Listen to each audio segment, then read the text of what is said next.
Chair now recognizes Dr. Koplow for 5 minutes. Thank you, Mr. Chairman, Mr. Ranking Member, and members of the committee for the invitation to appear before you to discuss the important issue of moving the American Embassy in Israel to Jerusalem. As the title of this hearing aptly notes, there are both challenges and opportunities in moving the embassy from its current location in Tel Aviv that make this issue particularly thorny. The basic calculus at hand is to balance issues of fundamental fairness against potential harm to American security and diplomatic priorities and U.S. allies in the region. Moving the embassy to Jerusalem would rectify the historic wrong of locating the American embassy in a city that is not Israel's declared capital. Israel's control and rights to the modern city of Jerusalem are not today in dispute. Yet Israel is the only country whose capital is unrecognized. The presence of foreign embassies in Tel Aviv fuels a fear among Israelis that the full legitimacy of their state will never be acknowledged. Moving the embassy to Jerusalem supports a basic notion of fairness, and maintaining the embassy in Tel Aviv to remain in line with the rest of the international community is not sufficient reason to do so. There should be no ambiguity about Israel's true capital. Nevertheless, there are potentially damaging national security implications if the embassy is moved to Jerusalem. It is for these reasons that every president, including most recently President Trump, has declined to move the embassy since the Jerusalem Embassy Act of 1995 was passed, and they should be weighed seriously. There are three primary national security considerations for keeping the embassy in Tel Aviv. The first is to prevent unnecessary violence. Jerusalem is possibly the most sensitive geopolitical site in the world, and sudden moves there often lead to chaos that damages Israel's security in fundamental ways. The most deadly violence committed by Palestinians against Israelis, including the First and Second Intifadas and the 1996 Western Wall tunnel riots, are often sparked by fears, irrespective of whether they are unfounded, about a change in Jerusalem's status quo. There is no definitive way of knowing whether moving the American embassy to Jerusalem will result in riots or violence, but the danger of mass demonstrations protesting the embassy move in Israel, the West Bank, and Muslim-majority countries around the world will be high. This could affect not only the safety and security of Israelis, but also the safety and security of American embassies and diplomatic personnel around the world. While extremists should not be granted a role as spoilers, the U.S. should do what it can to avoid unnecessary risks and harm to its own property and personnel. The second reason is to safeguard the interests of other regional allies. Jordan and Egypt in particular are sensitive to issues surrounding Jerusalem and the Israeli-Palestinian conflict, and Jordan's peace treaty with Israel specifically recognizes its special and historic role in Jerusalem and the Temple Mount. Moving the embassy risks unrest in these countries and will make it more difficult for their governments to cooperate with the United States on other regional issues. Moving the embassy will also put further strain on the peace treaties that Israel has with Jordan and Egypt, which are constantly subject to pressure due to their unpopularity with the Jordanian and Egyptian publics. Finally, moving the embassy now will damage any Israeli-Palestinian peace initiative that the Trump administration is planning to unveil, along with harming any future efforts in this arena by this administration or any successive ones. Moving the embassy at the beginning of a renewed peace process, rather than as the culmination of a successful round of negotiations, will make a two-state solution, which has been long-standing American policy and is the stated policy of the Israeli government, harder to achieve. It will sow Palestinian distrust of the United States as an honest broker, and may lead the Palestinians to refuse to negotiate if they view one of the core final status issues as already being prejudged. Moving the embassy should be done in the context of a successful negotiating process, in keeping with decades of American policy precedent, and should not be done in the aftermath of a failed or stalled negotiation. In this instance, what is fair policy is not the same as what is prudent policy. Any change in the embassy status must be comprehensively weighed against the grave and unintended consequences that may occur should the embassy be relocated to Jerusalem at this point in time. Thank you, Mr. Chairman. Thank you. Dr. Koplow, the United States is currently relying on the cooperation of our Arab allies like Egypt, Saudi Arabia, and Jordan, in cooperation to really stabilize the security interests in the region, including for Israel.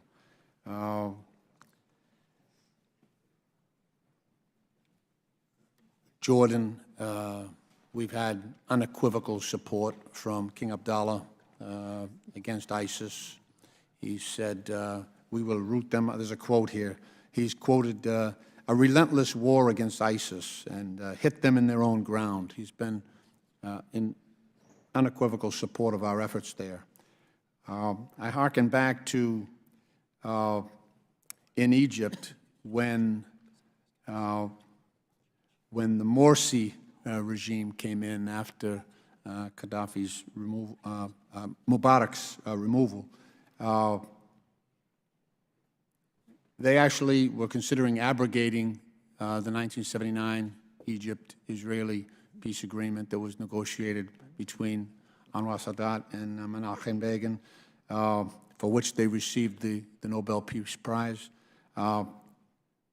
Now, with al-Sisi's regime in there, they have lived up to the letter of the law and secured the situation on Israel's southern border with respect to Gaza. In deciding if we should move the U.S. Embassy now, should the U.S. at least consider and engage these neighbors in terms of what that move would present to, the monarchy in Jordan or al-Sisi's government in Egypt? I think that absolutely the U.S. needs to consider the opinions of these other allies. Israel, of course, is our most stalwart and reliable ally in the region, but we do have Arab allies as well, with whom we work on a number of things. To take Jordan in particular, right now Jordan is a vital partner of the United States in counterterrorism operations. It's a vital partner in the fight against ISIS. Jordan contributes troops and support to the U.S.-led coalition forces fighting ISIS. Jordan also has an enormous refugee problem, as was noted, from Syria, and staunching the flow of refugees is in American interest as well. And of course, it is in Jordan's interest to continue these things, but there are ways in which they cooperate with the United States now that may be more difficult should we move the embassy. We, this year, conducted the largest ever military exercises with the Jordanian army that we ever have. That is the type of thing that public pressure can be brought to bear and have those cut off. And I would note that there are recent examples in Jordan and in other countries around the region where domestic politics, because of public pressure, indeed trumps national security interests. For instance, in the Israeli-Palestinian sphere, the Palestinian Authority in July stopped cooperating with Israel on security coordination, which is the biggest factor in preventing terrorism in Israeli cities. And security coordination certainly helps the PA in keeping the PA in power. That security coordination was not restored until only a few weeks ago. Now, that's something that it was in the PA's security interests to maintain, but public pressure over Israeli-Palestinian issues prevented it from happening. With Jordan as well, currently there is no Israeli ambassador in Jordan.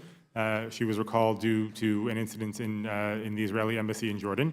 The Jordanian government certainly has an obvious interest in continuing to cooperate with Israel on national security grounds, but again, public pressure can sometimes lead to consequences that are not good for either country. And so in Jordan in particular, I think it's something to worry about. And with Egypt as well, of course, Egypt is a partner against ISIS in Sinai and elsewhere. But it's also important to note that in the last 2 months, Egypt has taken on a much larger role in keeping things quiet in Gaza than they have before. Again, public pressure is brought to bear on these countries, even though they are not democracies. There are still audience costs that affect these things, and I think that if the United States moves the embassy, it is going to put much of this cooperation at risk. And as I noted in my testimony, it's something that we should absolutely consider when weighing the balance of interests here. Thank you. The members of this committee probably are in the Middle East, including very frequently to Israel, but to some of these neighboring countries on a frequent basis. The cooperation of Egypt in Gaza, I've only been into Gaza a couple of times, but such a proximate threat.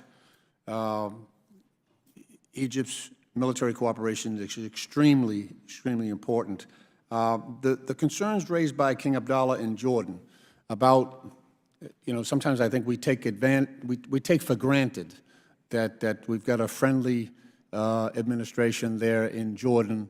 And is there, think about it, if we had a hostile government in Jordan, what would that mean? Is King Abdullah's concerns about his monarchy, his government being tipped over by the street, some of the more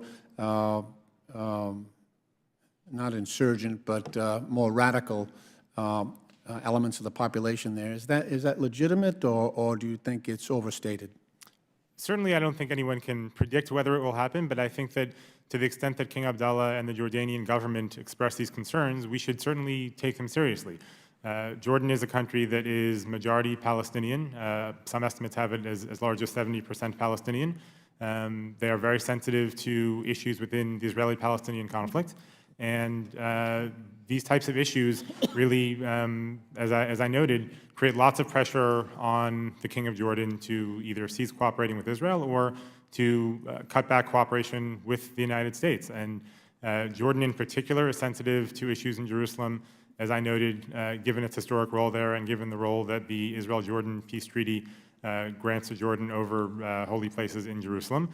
And really, any sudden moves when it comes to Jerusalem impact Jordan in a real way. As you noted, Jordan is as reliable an Arab ally as we have in the region. They are vital for our security on a number of fronts.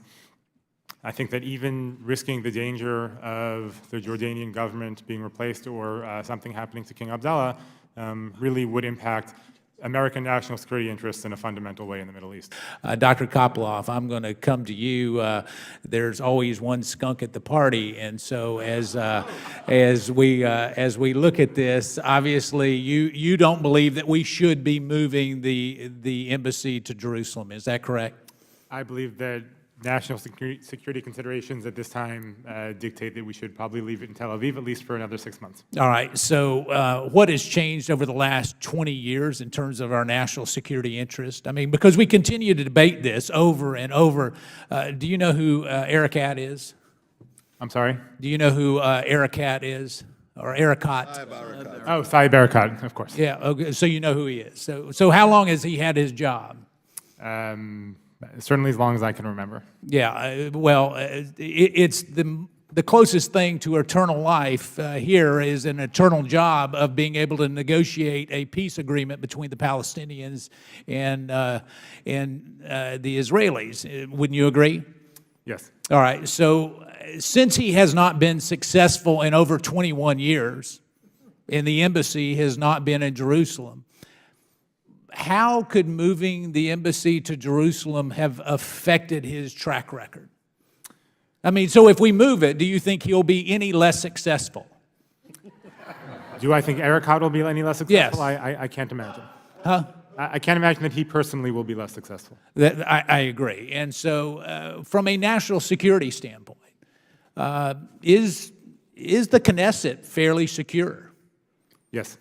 I've been there. It's very secure. So are you saying that we couldn't secure our embassy in Jerusalem? Is that what you're saying? Or you're just saying that geopolitically it makes a national security not less viable?